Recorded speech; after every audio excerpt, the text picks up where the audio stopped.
에베소서 2장 1절에서 10절 말씀을 중심으로 구원은 무엇으로 받는가? 어린 시절 이야기입니다. 초등학교 다닐 때인데요.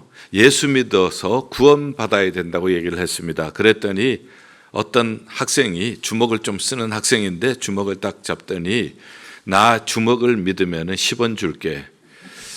굉장히 아이들이 웃었습니다. 와, 웃는데 굉장히 당황하게 되었죠. 예수 믿으면 구원받는다 그랬더니 그걸 조롱하는 것이죠. 내 주먹 믿으면 10원 줄게. 왜 그랬을까? 구원이 얼마나 중요한지 몰랐기 때문이 아닌가. 예수 그리스도를 믿지 않는 사람뿐만 아니라 예수 그리스도를 믿는 사람 가운데서도 예수 그리스도의 주시는 구원의 은총을 좀 설명을 해 보시겠습니까? 하면은 얼마나 많은 사람들이 자신 있게 설명을 할 수 있을까? 오히려 구원에 대해서 좀 자세히 알려주세요 얘기를 하면은 당황하지는 않을까 하는 생각을 해봅니다. 오늘 에베소서 2장 1절에서 10절 말씀은 구원에 대한 굉장히 중요한 말씀을 우리에게 해주고 계십니다. 우리가 구원을 받아야 한다면 왜 꼭 구원을 받아야 하는가? 구원받지 않으면 안 되는가? 왜 꼭 구원을 받아야 하는지, 구원받아야 할 이유는 무엇인가? 그거부터 설명을 하고 있습니다. 먼저 우리가 꼭 구원을 받아야 할 이유는 예수 그리스도를 믿기 전에, 구원받기 전에 우리의 모습이 어떤 모습인가 하는 것을 우리가 알아야 구원이 필요하다는 것을 알지 않겠어요? 1절 말씀, 허물과 죄로 죽었던 너희를 살리셨도다. 허물과 죄로 죽었다. 이 말씀 하나하나가 굉장히 중요한 의미를 가지고 있습니다. 허물이라고 하는 것은 기차가 갑니다. 철길을 벗어났다. 벗어난 것을 허물이라고 합니다. 그리고 죄라고 하는 것은 하나님이 주신 관역에 못 미쳤다 하는 이야기입니다. 그래서 허물이 뭐냐, 죄가 무엇이냐, 이것을 따지기보다는 이 두 개는 같은 의미입니다. 하나님의 뜻, 하나님의 말씀에서 벗어났다, 하나님의 말씀에 미치지 못한다 하는 뜻이 죄와 허물이 가지고 있는 내용입니다. 그런데 이 죄와 허물은 이것을 가지고 있을 때 어떠한 결과를 낳는가 하면은 죽었도다. 죄와 허물을 우리를 죽음 가운데로 몰아갑니다. 일반적으로 죽음이라고 하면은 우리의 육신과 우리 안에 있는 영혼이 분리가 되는 것을 죽음이라고 하죠. 이것을 육체적인 죽음이라고 얘기를 합니다. 그러면은 영적인 죽음은 무엇인가? 영적인 죽음은 육신적으로는 살아있지만 영적으로는 죽을 수가 있어요. 생명의 근원이신 하나님으로부터 분리가 될 때에, 그때 영적으로 죽게 되어집니다. 생명이신 하나님과의 교제가 단절될 때, 그때는 영적으로 죽은 상태라고 이야기를 합니다. 결국 우리를 영적으로 죽음으로 몰아넣는 것은 허물과 죄라고 하는 것을 우리가 이 말씀을 통해서 배우게 되어집니다. 그러면은 허물과 죄로 죽은 사람은 그 죽은 상태로 가만히 있는가? 가만히 있지 않습니다. 허물과 죄로 죽은 사람은 그 다음에 어떠한 현상이 따라오는지 그 다음은 우리에게 말씀하고 있죠. 2절, 그때는 너희는 그 가운데서 행하여 세상 풍조를 따르고, 첫 번째는 세상 풍조를 따른다고 말씀합니다. 세상 풍조를 따른다고 하는 것은 세상의 가치관을 따라간다. 죄로 오염된 세상의 풍조, 세상의 사상, 세상의 가치관, 세상 사람들의 삶의 목적, 이것을 따라간다는 겁니다. 자, 두 번째로 나타나는 것은 공중 권세 잡은 자를 따랐다. 공중 권세 잡은 자는 누구를 얘기를 합니까? 마귀를 얘기를 하죠. 죄와 허물로 죽은 사람은 가만히 있는 것이 아니에요. 마귀를 따라가게 되어진다는 겁니다. 그 다음에 본질상 자기의 육체와 마음에 원하는 것을 하여 다른 이들과 같이 본질상 진노의 자녀다. 육체와 마음에 원하는 대로. 그래서 우리가 살아가는 것은 욕심을 따라. 죄와 허물로 죽은 사람은 죄와 허물로 죽은 상태로 그냥 있는 것이 아니라 세상 풍조를 따라가고, 세상이란 말 주의해서 기억하시고요. 공중권세 잡은 마귀를 따라가고요. 마귀 주의해서 기억하시고요. 그 다음에는 우리가 육체의 욕심을 따라 사는 거예요. 육체. 그래서 결국은 죄와 허물로 죽은 사람, 하나님의 뜻, 하나님의 말씀으로부터 이탈하고 하나님의 말씀에 미치지 못하는 사람들, 이러한 사람들은 세 가지 현상이 따라옵니다. 첫 번째는 세상 풍조를 따라서 살고요. 두 번째는 마귀를 따라 살고요. 세 번째는 육체의 욕심을 따라 사는데 요한복음 8장 44절에는 그것이 너희 아비 마귀의 욕심을 따라 이렇게 표현하고 있습니다. 우리는 내 욕심대로 사는 것 같지만 성경은 마귀의 욕심을 따라 산다고 표현을 하고 있어요. 이런 것을 가르쳐 주시는 곳은 세상에 없습니다. 학교에서 이런 것을 배울 수가 없습니다. 성경 이외에는 이러한 사실을 우리에게 가르쳐 주는 곳이 없습니다. 성경 말씀을 풀어서 설명해 주는 교회 이외에서는 이러한 것을 들을 곳이 없습니다. 그러니 많은 사람들이 구원이 왜 필요한지 모릅니다. 구원 받으라고 하면은 오히려 10원 줄게 조롱을 하는 사람들이 생기는 이유가 바로 거기에 있습니다. 자, 그런데 이제 이러한 우리를 중요한 것은 허물과 죄로 죽었던 너희를 살리셨도다. 이게 복음이에요. 죽은 우리가 그냥 죽은 상태로 있는 것이 아니라 자, 세상의 풍조, 세상을 따라가고요. 중요한 단어 세상. 그 다음에 마귀. 그 다음에는 육체. 조금 더 자세하게 설명하면 육체의 욕심. 이 세 가지가 우리가 죽은 상태에서 나타나는 현상들이에요. 다시 한번. 첫째는 세상. 좀 더 자세히 얘기하면 세상 풍조. 세상의 가치관을 얘기하죠. 그 다음에 마귀. 마귀를 따라간다는 것은 마귀의 종노릇 한다는 뜻이에요. 그 다음에는 육체의 조금 더 자세히 얘기하면 욕심.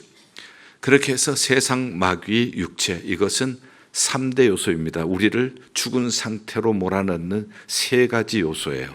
중요한 단어입니다. 기억하셔야 돼요. 다시 한번, 우리가 죄와 허물로 죽은 상태, 하나님과 분리된 상태가 되면은 우리는 무엇을 따라간다고요? 첫째는 세상 따라가고, 두 번째는 마귀 따라가고, 세 번째는 육체의 욕심을 따라간다는 거예요. 그래서 본질상 진노의 자녀다. 본질상이라고 하는 것은 변경이 안 된다는 뜻이에요. 저 사람은 본래 저래 그러면은 바뀌지 않다는 얘기죠. 본질상 진노의 자녀라는 것은 진노를 받아야 할 자녀. 이것은 변할 수가 없다는 거예요. 생각하고 말하는 것이 늘 죄를 짓고 진노를 받아야 할 그 길을 가는 거예요. 아무리 고치려고 해도 안 된다는 겁니다. 자, 그런데 그 다음에 하나님께서는 우리를 구원하시는 것을 얘기를 하는데 4절부터 9절 사이에 하나님께서는 죄와 허물로 죽은 우리를 살리셨는데 왜 죄와 허물로 죽은 사람 그냥 죽도록 내버려 두지 않고 살리셨느냐는 거예요. 무엇 때문에 하나님께서는 죄와 허물로 죽은 사람, 진노받아 마땅할 사람 진노받도록 내버려 두시지 아니하시고 왜 살리셨냐는 거예요. 4절, 긍휼이 풍성하신 하나님이 긍휼 때문에. 긍휼이라고 하는 것은 자비라고 하는 말과 같아요. 마땅히 진노를 받아야 할 사람을 진노 안 받게 하시는 거예요. 이 진노는 불쌍히 여기심, 이 긍휼은 불쌍히 여기심 혹은 동정심이라고도 얘기할 수 있죠. 어떤 동정심일까? 죄와 허물로 죽은 상태에서 마귀 따라가서 결국은 본질상 진노의 자녀로 사는 것이 너무 하나님 보시기에는 가슴 아프다는 거예요. 너무 불쌍하다는 거예요. 저거 철없어서 저거 몰라서 저렇게 마귀 따라가고 있고 세상 풍조 따라가고 육체의 욕심 따라 살면서 저렇게 죽어가고 있구나. 진노받을 줄도 모르고 저렇게 사는구나. 너무너무 불쌍한 거예요. 하나님 눈에는 눈물이 흐르고 하나님 가슴에는 불쌍히 여기는 마음이 가득 차 있다는 거예요. 그 긍휼이에요. 그 다음에 우리를 사랑하신 그 큰 사랑을 인하여 사랑 때문에 우리를 사랑하신 그 큰 사랑은 어떤 사랑이에요? 받을 자격이 있나요? 본질상 진노의 자녀가 사랑받을 자격이 있나요? 자격이 전혀 없어요. 그런데 하나님께서는 우리를 살리시기 위하여서 요한일서 4장 10절, 사랑은 여기 있으니, 사람들이 사랑을 찾아서 헤매고 다니지만은 어디에 사랑이, 진짜 사랑이 있는지 몰라요. 성경은 사랑은 여기 있나니. 우리가 하나님을 먼저 사랑한 것이 아니라 하나님께서 우리를 먼저 사랑하셔서 우리를 위하여서 독생자를 화목제물로 주셨느니라. 누군가 대신하여 죽어야, 그래야 죄가 씻어지는데, 하나님께서는 잘난 사람, 선한 사람이 아니라 본질상 진노의 자녀, 진노받아 죽어야 할 마땅한 사람을 위하여서 하나님께서는 독생자를 대속의 제물로 주셨어요. 사랑은 여기 있으니, 이 사랑 때문에, 하나님께서는 이 사랑 때문에 우리를 살려주신 거예요. 그 다음에 허물로 죽은 우리를 그리스도와 함께 살리셨고 너희는 은혜로 구원을 받은 것이라. 자, 오늘 제목이 구원은 무엇으로 받는가 했죠. 5절에는 무엇으로 구원을 받는다고 했죠. 은혜로 구원을 받는다는 거예요. 은혜는 받을 자격이 없는 사람이 값없이 받는 것을 은혜라고 그래요. 우리는 받을 자격이 없지만 하나님께서 값없이 은혜의 선물을 주신 거예요. 그러면은 이것은 값싼 것인가? 값싸지 않아요. 왜냐하면은 하나님께서는 우리에게 구원을 베풀어 주시기 위해서 가장 비싼 값을 지불하셨어요. 그건 무엇이죠? 십자가의, 예수님의 십자가의 사랑, 가장 귀한 아들을, 독생자 예수 그리스도를 희생시키셔서 우리를 구원해 주셨기 때문에 이 은혜는 절대 값싼 것이 아니에요. 지극히 비싼 은혜예요. 그래서 하나님께서 우리를 살리실 때에 이렇게 세 가지, 우리를 죽음으로 몰아넣는 게 세 가지예요. 첫째, 세상. 둘째, 마귀. 셋째, 육체의 욕심. 우리를 살리는 것도 세 가지예요. 첫째, 긍휼. 둘째, 사랑. 셋째, 은혜. 그런데 이 은혜를 받은 사람은 이제 하나님께서 우리를 어떻게 보시는가 하면은 5절 볼게요. 허물로 죽은 우리를 그리스도와 함께 살리셨고 6절, 함께 일으키사 그리스도 예수 안에서 함께 하늘에 앉히시니. 자, 여기서 중요한 말이 반복되고 있습니다. 그 중요한 말은 함께. 여러분들, 이것을 우리는 지난주에 기업의 풍성함을 얘기를 할 때 그리스도와 연합이라고 하는 말씀을 여러분들에게 전해드렸죠. 함께 죽고 예수와 함께 죽고 예수와 함께 살고 예수와 함께 하늘에 앉혀주신 거예요. 우리가 비록 이 땅에 살고 있지만 우리의 영적인 주소는 예수와 함께 어디에? 하늘에 있는 거예요. 그래서 하늘나라 시민권자가 되는 거예요. 하늘나라 백성이 되는 거예요. 하나님께서 우리를 보실 때 절대 우리 혼자 보지 않아요. 우리 혼자 보면은 우리는 세상 따라가고 마귀 따라가고 육체의 욕심을 따라서 본질상 진노의 자녀, 그러면 우리는 진노를 받아 마땅해요. 그런데 이제는 우리가 예수와 함께 죽고 함께 살고 함께 하늘에 앉히셨으니 하나님께서는 예수 없는 우리를 생각할 수가 없는 거예요. 우리를 보시면서 예수님과 함께 있는 나를 보시는 거예요. 그러니 내 죄를 보시지 않고 내 죄를 용서하신 예수님을 보시고 죽을 수밖에 없는 나를 보시지 않고 예수 그리스도 안에서 영생을 누리는 나를 보시고 그리고 하늘에 앉히신 하나님의 자녀로서의 나를 보시게 되는 것입니다. 이 함께가 이렇게 중요한 거예요. 하나님께서는 이렇게 함께 해주셨으니까 예수님의 십자가의 능력은 내 능력, 예수님의 부활의 능력도 내 능력, 예수 그리스도와 함께 나는 존재하는 사람이 되어지기 때문에 예수님이 하신 것이 바로 내 것이 다 되게 해 주셨어요. 할렐루야. 그러니 우리가 예수님 권세, 내 권세, 예수님 능력, 내 능력, 예수님 사랑, 내 사랑, 예수님과 하나가 된 거예요. 그러니 이 은혜가 얼마나 큰지 세상 사람들은 나를 조롱해도 나는 예수 그리스도 안에 은혜를 입었고 긍휼을 입었고 사랑을 입었어요. 예수 그리스도와 함께 나는 존재하는 사람이 되었습니다. 하나님께서는 예수 그리스도와 함께 존재하는 사람이 되게 해 주셔서 예수님 것이 내 것이 되게 만들어 주셨어요. 이것을 풍성하게 느낀 사람들은 가만히 있을 수가 없는 거예요. 그래서 옛날 어른들이 찬송을 불렀죠. 지금 이 찬송이 너무 좋아서 리메이크해서 지금 젊은이들도 많이 불러요. 세상 사람 날 부러워 아니하여도 나도 역시 세상 사람 부럽지 않네. 하나님의 크신 은혜 생각할 때 할렐루야 찬송이 어떻게 나요? 네? 저절로 나네.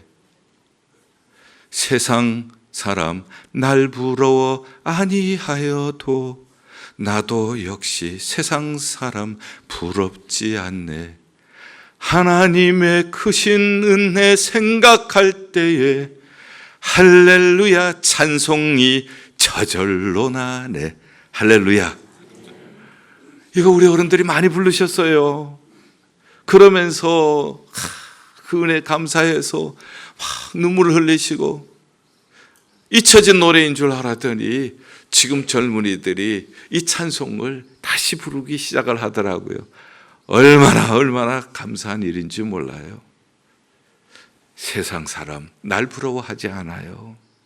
구원을 모르니까, 지금 영적인 상태가 어떤지 모르니까, 허물과 죄로 죽은 상태인 줄 모르니까, 허물과 죄로 죽은 상태에서 그저 따라가는 것은 세상 풍조 따라가고, 그저 따라가는 것은 마귀를 따라가고, 그저 따라가는 것은 육체의 욕심을 따라가고, 그래서 진노를 향하여서 달려가는 그러한 사람들, 구원이 뭐 그렇게 부럽겠어요. 그러나 하나님이 일한 나를 살리시기 위하여 긍휼을 베푸시고 사랑을 베푸시고 하나님께서 은혜를 베풀어 주셨으니 허물과 죄로 죽은 나를 살리셨도다. 할렐루야. 이게 복음이에요. 이게 복음이에요. 예수 그리스도와 함께 죽고 함께 살고 함께 하늘에 앉히셨어요.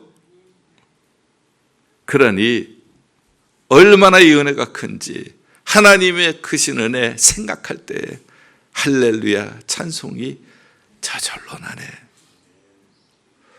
사랑하는 여러분들, 우리 마음속에 이 감격이, 이 찬송이 늘 충만하기를 바랍니다.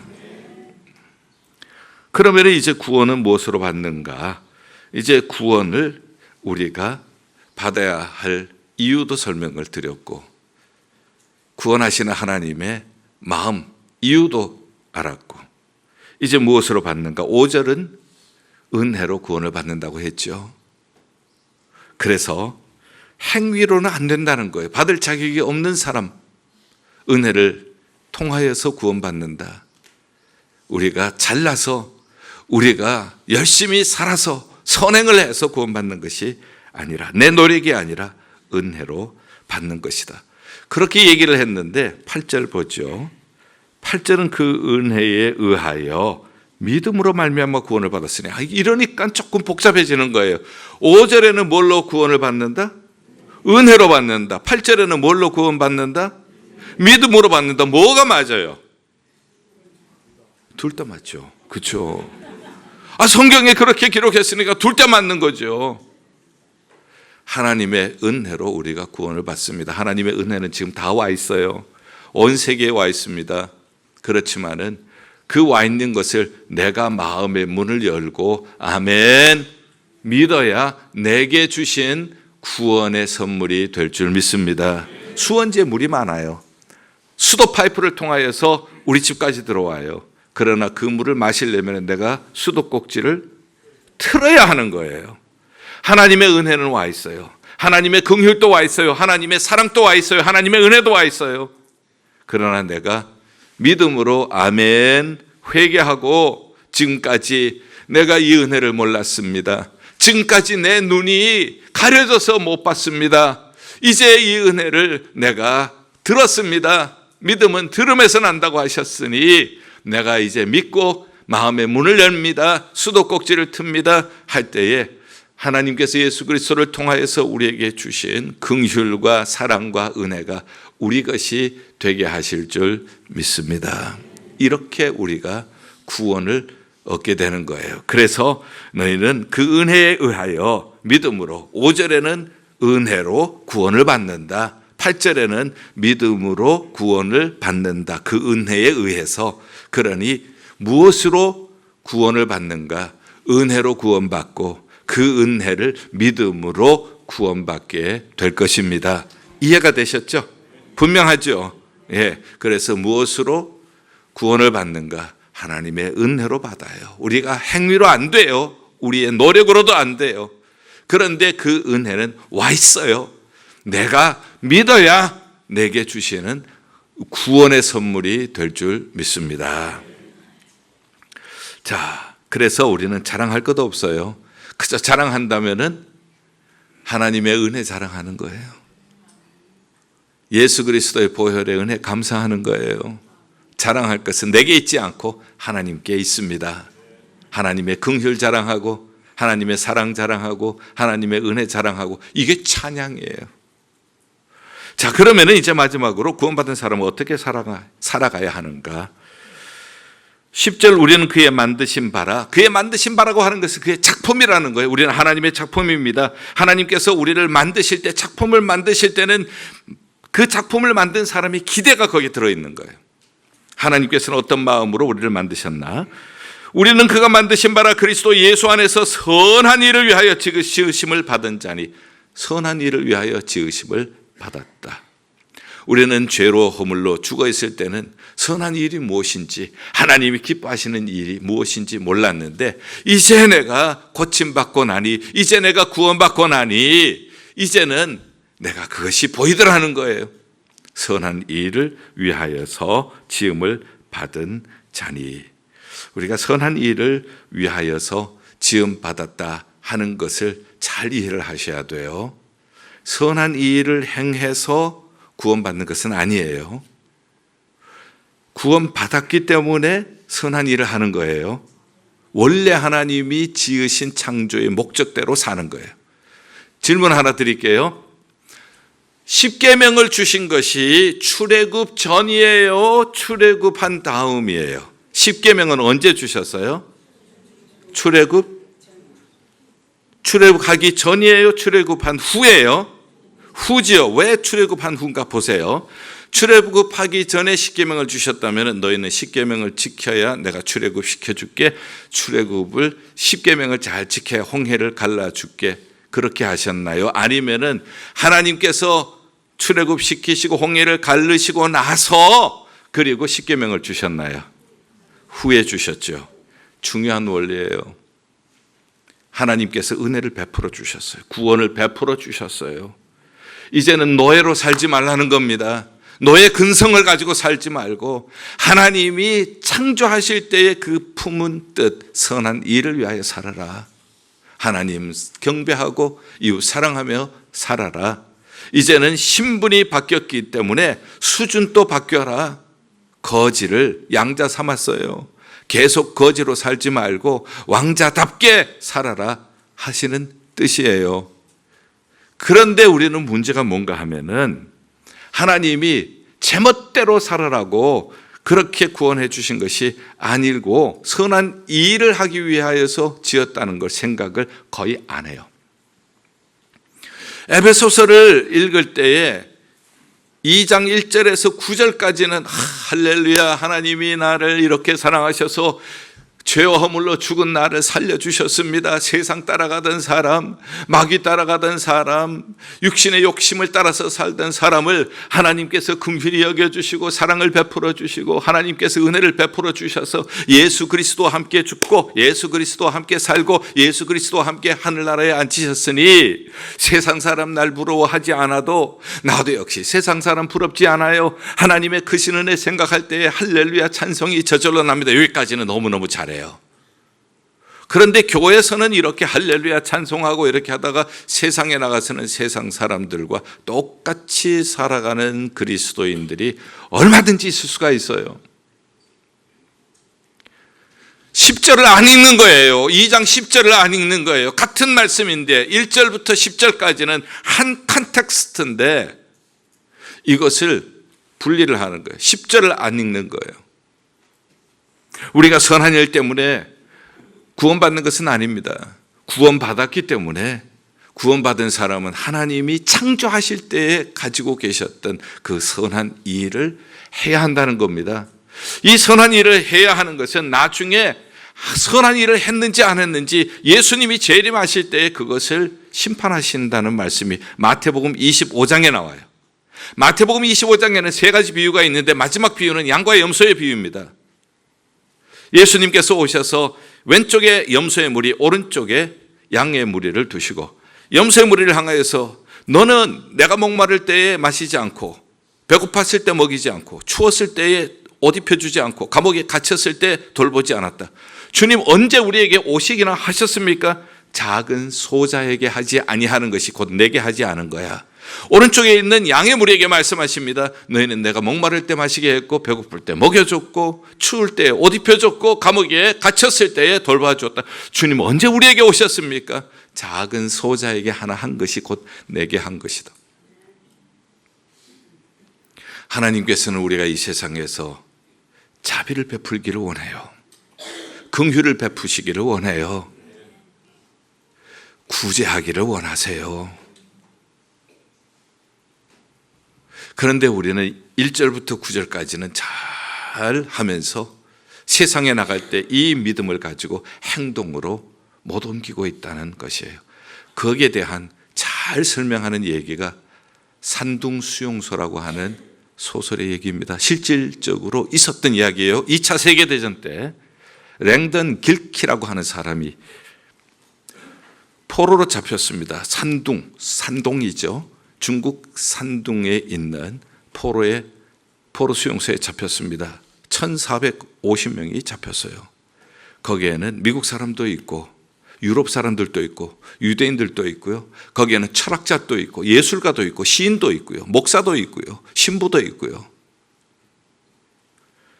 그래서 언뜻 보기에는 그렇게 핍박이 심한 것도 아니고 했기 때문에 이 수용소가 평안하리라고 보았습니다만은 그러나 어떤 사건으로 수용소가 완전히 갈등과 분노와 증오로 가득 차게 되었어요. 크리스마스가 되었습니다. 미국의 적십자사에서 여기에 있는 사람들에게 크리스마스 선물을 보따리로 보내주기로 하고 1450명이 있는데 1550개의 선물 꾸러미를 보내왔어요. 자, 그러면은 몇 개가 남아요? 산수시간? 10개가 남아요? 100개가 남아요? 1450명이 있는데 1550개가 왔어요. 내가 헷갈리는 거예요? 여러분들이 헷갈리는 거예요? 100개가 남죠. 그죠? 그랬더니 그래도 미국에서 왔으니까 미국 사람들에게 좀 더 100개 남는 것을 좀 더 나눠주자 했더니 미국 사람들이 분노해서 일어난 거예요. 왜 다른 사람들에게 더 안 나눠주고 우리에게만 더 나눠주느냐, 이게 아니라 왜 미국 적십자사에서 온 것을 다른 나라 사람들에게 나눠주느냐는 거예요. 그래서 자기네들이 미국 사람들만 1550개를 꾸러미를 받으면 1인당 7꾸러미 반이 되어져요. 그걸 자기네들이 다 먹겠다는 겁니다. 거기에는 목사가 있다고 얘기했어요. 설교자가 있다고 얘기를 했어요. 신부도 있다고 얘기를 했습니다. 지식인들이 있었어요. 드러났습니다. 분노가 일어나서 평온했던 수용소가 크리스마스 선물로 말미암아 분열이 되었습니다. 증오가 일어났습니다. 갈등이 생기게 되었어요. 그것을 목격한 랜던 길키라고 하는 사람이 쓴 책이 산둥수용소라고 하는 책이에요. 굉장히 마음을 씁쓸하게 만들고 아프게 만드는 그러한 소설이에요. 이게 인간의 저 내면에 있는 그런 본질이다. 하나님께서 우리를 왜 구원해 주셨는가? 선한 일. 이거 설교의 10절은 거의 빼먹은 경우가 많아요. 선한 일 때문에 구원 얻는 것은 아니지만 구원받은 우리가 해야 할 것은 하나님이 원래 창조하실 때에 우리에게 기대하셨던 선한 일을 행하도록 하나님이 우리를 구원해 주신 줄을 믿습니다. 결론적으로 말씀드립니다. 하나님께서는 왜 우리를 구원해 주셔야만 했는가? 구원받기 전에 상태를 알면은 구원해 주신 이유를 알게 되어지고 하나님께서는 구원하시기 위해서 어떤 마음으로 해 주셨나? 하나님의 긍휼, 사랑, 은혜라고 하는 것을 우리가 정리를 해보았습니다. 그렇다면 나는 구원받기 전에 어떤 사람이었나? 어떻게 살았나? 그리고 구원받은 후에 나는 지금 어떻게 살고 있는가? 이것을 한번 다시 되돌아보는 시간이 되었으면 좋겠습니다. 2021년 팬데믹이 극심할 때였습니다. 그때 2021년 우리 교회의 실천 목표는 금년은 뭐죠? 프레이어 마치인데요. 2021년은 펠로우십 마치였습니다. 자, 코로나 팬데믹이 막 일어나면서 마스크 쓰죠. 소셜 쿼런틴 해서 사회적인 격리가 이루어졌죠. 예배도 다 성도님들이 못 모이고 소수만 대면으로 하고 나머지는 온라인으로 예배를 드려야 되고, 자, 이런 가운데서 어떻게 펠로십 마치가 되느냐는 거예요. 다 그래도 모여서 같이 예배 드리고 같이 식사도 하고 같이 우리가 또 선교회도 모이고 같이 우리가 또 목장도 모이고 이렇게 해야 되는데 못하는 가운데서 펠로십 마치가 실천 목표예요. 그해 2021년. 굉장히 고민이 많았습니다. 기도하던 중에 제 마음속에 하나님이 주신 생각이 하나 있었어요. 비록 우리가 이렇게 육체적으로는 모이지 못해도 영적으로는 코이노니아, 내적인 친교를 얼마든지 할 수 있겠다. 그렇게 해서 사순절 기간 동안 성경에서 이 어려운 시기를 지나가는 성도님들이 꼭 붙잡아야 할 중요한 주제, 그걸 40개를 뽑았어요. 그리고 거기에 따라 설교를 하고 성도님들에게 부탁을 했습니다. 어린 아이부터 어른들까지 간증문을 내달라고 했어요. 하나님께서 주신 은혜. 그래서 그 간증문을 받아서 그 간증문의 내용을 가지고 그 주제에 맞춰서 설교하고 간증문 읽고 이렇게 해서 2021년 사순절을 보내게 되었습니다. 그리고 그때 여러분들이 제출해 주신 간증문이 너무 귀해서 나의 간증, 나의 찬송해서 이러한 책자를 출간하게 되었어요. 40개 주제 중에는 구원이라고 하는 주제도 있었습니다. 오늘 구원에 대한 설교를 드리고 마지막으로 그때의 구원이라고 하는 주제로 쓴 간증문을 하나 읽고 오늘 설교를 마치겠습니다. 나는 고등학교 때 예수님을 영접했다. 친구 따라 예배당이라고 하는 곳을 처음 들어갔는데 너무나 신기하게도 낯설지 않고 포근했다. 그렇게 예수님이 의심 없이 믿어져 영접 기도하고 교회 다니기 시작했다. 청년부에 들어가 열심히 신앙생활을 하던 중 목사님의 설교 중에 구원에 확신이 있습니까? 라는 질문에 나 자신이 답을 할 수가 없었다. 순간 망치로 머리를 맞은 듯한 느낌과 함께 고민에 빠졌다. 분명히 청년부 예배, 수련회, 기도회, 찬양팀 어느 것 하나 빠지지 않고 은혜를 받으며 신앙생활을 해왔는데 왜 내게 구원의 확신이 없는 걸까 하고 깊고 깊은 고민에 빠졌다. 기도하면서 신앙의 선배들과 고민을 얘기하던 중 어떤 분이 사복음서를 읽어보라고 했다. 처음엔 이해가 안 되었지만 너무나 답답한 나머지 성경을 읽기 시작했다. 예수님께서 채찍질 당하시고 온갖 조롱과 고통 끝에 십자가에 못 박히신 말씀을 읽던 중 나의 뺨에 흐르는 눈물을 멈출 수가 없었다.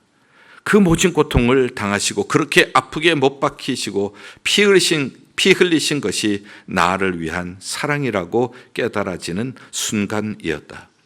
나는 그 자리에 무릎을 꿇고 울며 회개와 감사의 기도를 드렸다. 말씀을 통해 나를 위해 십자가를 지신 예수님을 만나게 되었다. 예일교회를 출석하면서 목사님의 설교를 통해 나의 구원에 대한 확신이 더욱 명료해졌다.